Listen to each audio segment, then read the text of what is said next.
it was necessary to go back to talk about heartbreak, because I know inside of divorce, you think that's the ultimate heartbreak.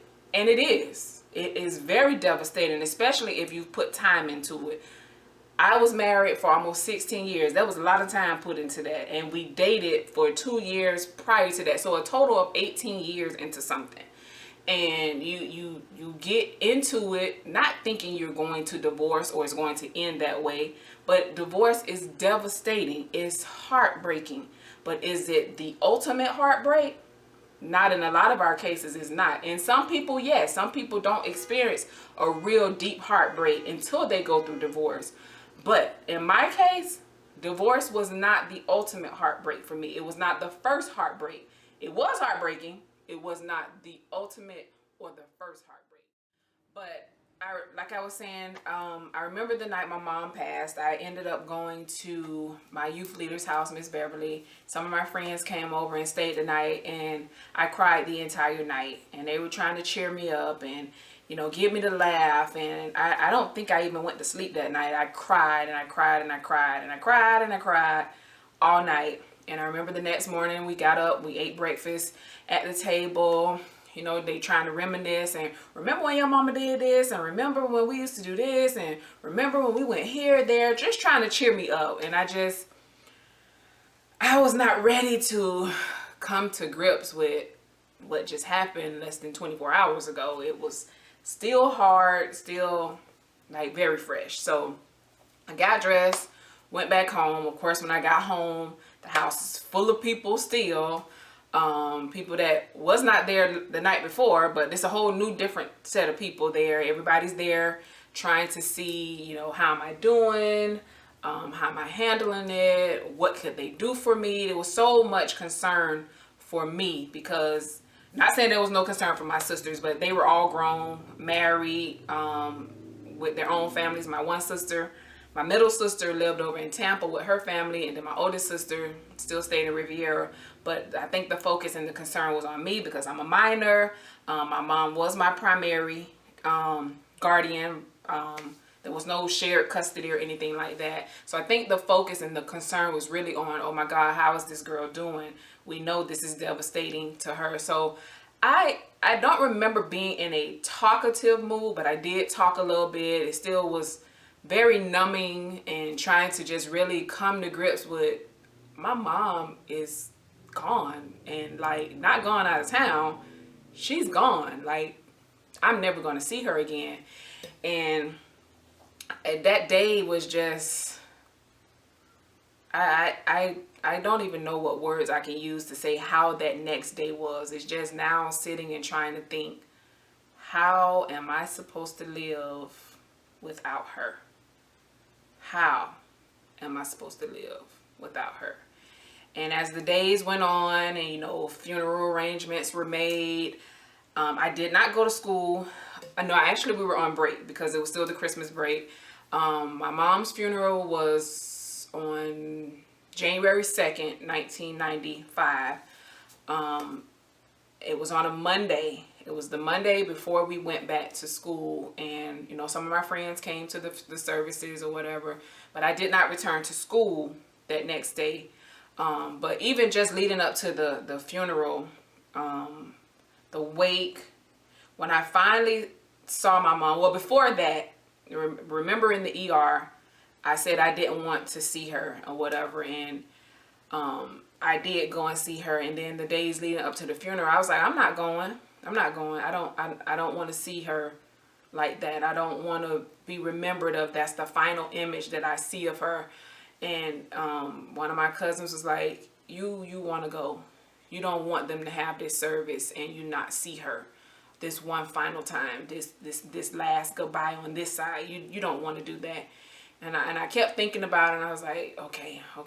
So by that time, I think my dad had arrived in town, and you know, he had talked to me. It was like, you know, you want to say goodbye. You don't want this service to go on. Different family members was like, Mishy, you don't want this service to go on and you're not there or whatever. You were your mom's everything.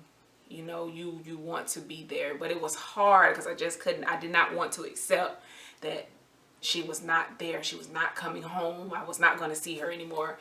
And I remember, I remember her services like they happened yesterday. I remember the songs that were sang by the choir. I remember who hugged me. I remember who got up and spoke. I can remember all of that. But it was when we got to the cemetery that final earthly goodbye, it really sunk in. My mom was buried in the mausoleum at Royal Palm Cemetery in West Palm Beach. And before that point, I don't think I had ever seen anybody put in that wall. So it's this whole process. My mom is on the bottom row. They open this thing, and this cemetery worker, he gets in the wall to kind of guide the casket in, and I'm freaked out. I'm like, oh my God, this man gonna get stuck in there, like, oh my gosh. And I see them putting this casket in there, and I'm shaking and I'm crying, and I don't even know who was consoling me at that point. It was so many people, and I'm just, oh my God, she's going in this wall, this is it, oh my gosh, what am I supposed to do? And when they closed the door on that vault, if you ever worked, I used to work in banking, and when we used to have to close the vault at night, it made like this thump noise, and it just, I don't know, it's like the point of no return type of noise. Like once it closed, that was it. And I just lost it. I just cried my eyes out, like, oh my gosh, I cannot believe this day has come, the day that I never wanted to see, the day, like I knew at one point, you know, everybody has to die. We all are going to leave here. But I never imagined in a million years that at the age of 14, I would be going through that. I didn't even want to go to like the repast, but I went. You know, I wasn't in a talkative mood. I went, and it's just that whole day when like I said, I could play back that whole day minute by minute. And that night when I went home, it's just, I had all these thoughts in my head, just so many thoughts, just asking God again, why God, why would you do this? I didn't even get a chance to say proper goodbye.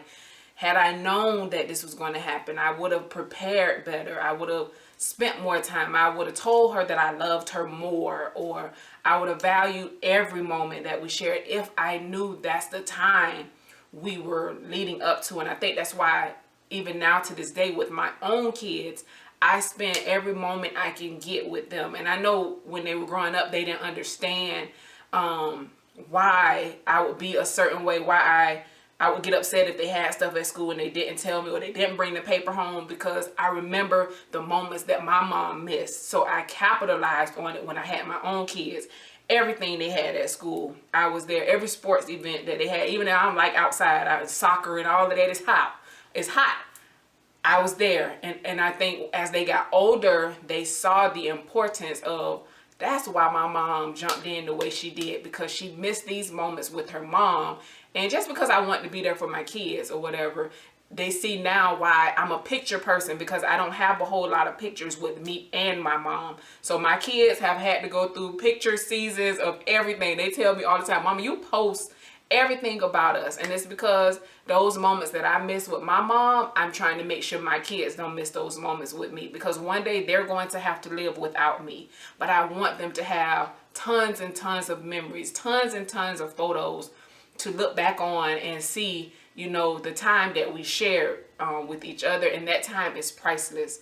But that night that I went home, I just kept asking God, how am I supposed to live? How do you expect me to live like this?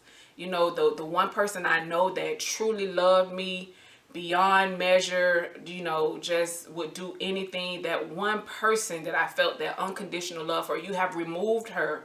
Now what? Who is supposed to be that person in my life? So it was a lot to deal with. And, you know, as the days went on, it was probably about another week before I returned to school. And when I returned to school, everything was different. It was a struggle. I barely passed the 9th grade. I had, up until that point, my attendance was really good. I was an honor student. I was in the magnet program at Suncoast High at the time, and if you know anything about Suncoast, you had to have certain grades, certain GPAs to get there and to stay there. And I got into there, but when my mom died, I struggled. I struggled tremendously. That was the hardest season of struggling I have ever had. Now I've struggled in marriage. I struggled in divorce. I even struggle to this day with certain things, but that was a different type of struggle that I did not think I was going to get through. And my grades went so low to where I ended up with like a 0.7 GPA. All along I had been over like a 3 point something GPA. But when my mom died, my grades went from like A's and B's to straight F's. A was like a 0.5 at the time. So they were even worse than the 9th grade year. And I remember at the end of that year, the guidance counselor talked to me and, you know, gave me this letter and said, you know, because of my academic performance that I could no longer stay in the program at Suncoast and I had to be relocated to another school. Together at the end of my junior year, my counselor had a conversation. They had heard, because the assistant principal at that time at that school used to be my mom's boss at Jupiter High when she worked in the school system. So she knew. And so she was able to tell the guidance counselors, hey, this is what this young lady is dealing with or whatever. She's struggling. She came from this school. Now she's here. This is what the situation is. But they had a conversation with me and it was like another warning. Hey, if you don't get your grades together, next year when you're a senior, if you don't have enough credits, you will not walk. I went to summer school that year. The summer after my junior year, I went to summer school that year again for math, and I got it together. By the time my senior year came around, I had pulled up my grades. I had got all my credits made up. I was a senior, was not in danger at all of not walking across the stage, because then I was thinking, okay, I have been through all of this. I have lost my mother. I have dealt with every thought you could think of. I have wanted to drop out of school. I have wanted to commit suicide. I've wanted to end all of this. But now, the most devastating thing you tell me is that I cannot walk. I cannot graduate. Oh, no.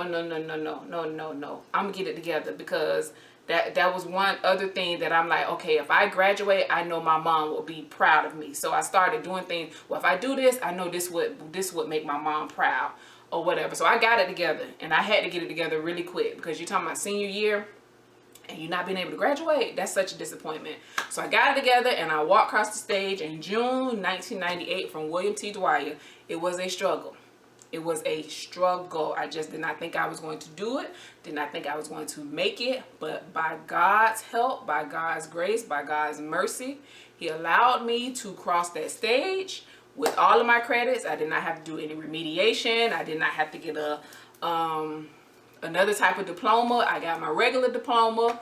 I went on to college, even though people didn't think I would. I had some people say some real negative stuff also, which was really crazy to me. Like, they said, you know, after my mom died, that I wouldn't be much. I wouldn't do much with my life. I would have all these kids out of wedlock. I would drop out of school. And I started to think, like, they must know something about my life that I don't know. Because at that time, I was not even living any crazy lifestyle. So I'm like, okay, how did we get here? Like, I'm going to do all of this? Okay. So I was glad that I was able to prove them wrong. I made it through high school without any kids, and I actually graduated on time. And you know, I think the motivation and the I don't know, the encouragement that I needed, or the proof that I needed to prove them wrong, was to accomplish all of this stuff, to show them all of this negative stuff y'all said about me, none of it was true. I didn't have any kids. I didn't have a whole bunch of kids either, but I did not have any kids until I was married. I finished school. I went on, I graduated, I have an associate's, I have a bachelor's, and I also have a master's. I did all of that just to prove people, not just to prove people wrong, but I'm glad I did it in order to prove them wrong. All of the negatives say, you know, okay, y'all said I was gonna do this, but this is what I actually did, or whatever. And I still did all of that to make my mom proud, even though she could not be here in the natural. I just pray if she's smiling down on me that I have made her proud with everything that I have done in life. It was not easy. It was a struggle. I don't know how I made it to this age without my mom, because I miss her dearly. I miss her every day. There are so many important moments in my life that she missed out on, and I always would say, like, God, I wish my mom could be here to see this, to see how I turned out, to see, you know, what I accomplished or whatever. Just to have your mom and just be proud. So my story, I hope that it has encouraged you. But more important, if you still have your mother is still alive, you can pick up a phone and call your mother, you can get up and go visit your mother. Don't forsake those times, because there is going to come a time when you won't have her. You won't have her. Time is so precious. It's so valuable. And I don't wish losing your mother on anybody, not even my enemy if I should have one. I don't wish that pain on anybody. It was a pain that is still to this day undescribable. But I am so thankful that God saw fit to carry me through it. If God ever showed me himself, he showed me himself during that season, a season that I didn't have the faith that I would come through it. Pretty soon, Mother's Day is coming up, or by the time you view this video, Mother's Day may have passed, but it shouldn't be just an occasion where you reach out to your mom. Make sure you take the time and love on your mom. My mom is gone forever, and I missed her tremendously. If I knew December 26, 1994 was coming, I would have loved on her even the more. I would have loved her so much differently. I would have made sure she knew how much I appreciated her, how much I loved her, how much I thanked her for being the parent that she was for me. The sacrifices that she made for me, I would just have made sure that I would have loved her even the more. And because we do not know when it's our time to go, that's why we should capitalize on the moments even the more. So again, if you still have your mother, if she is within reach, if you can pick up a phone and call her, make sure you do that today. Make sure you let your mom know how much you love and appreciate her. Not just for Mother's Day, but every opportunity you get. Because the day is going to come when you have to say goodbye. And you're going to wish you could have got that time back, or you'd have made better choices with the time that you had. Again, I hope that you will stay tuned for all the videos that I'm going to be posting. Again, this channel is about surviving and overcoming divorce, but in our life there are so many other things that we have to survive and we have to overcome, and we all have to have a testimony of overcoming something to even make it into the kingdom of God. We can't just say, well, I got through. We have to have a testimony of I overcame everything that was sent in my life, every test, every trial, every struggle. We have to be able to overcome all of those things or whatever. And with God by our side and walking us through it, everything is possible.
So on December 26, 1994, my mom passed away at the age of 50, 3 weeks before her 51st birthday from a heart attack. It wasn't until many years later I found out that it was more to what was going on with my mom, and I understood why I didn't know at the time that it was happening. I later found out that my mom was actually battling cancer. I want to encourage you that whatever you may be faced with in life, whatever test, whatever trial you have to go through, I just want to let you know that there is nothing that you cannot come back from. There is nothing that you can't bounce back from. There's nothing that you don't have the ability to stand again from if it knocks you down. You have the ability to go through it all. You know, put your trust, your strength, your everything inside of God and let God just carry. Oh, y'all, this episode here, I knew this was going to be hard to record, but it has been a lot more difficult to record than I thought it would be. I've had to stop a few times, wipe my face, cry a little bit, but it has been hard. And I think it's been hard because I've never really came out vocally and publicly and let y'all into my world as to how that season really was in my life. Thank you for tuning in. I hope you'll stop back by for the other videos that I'm going to be posting. Be blessed.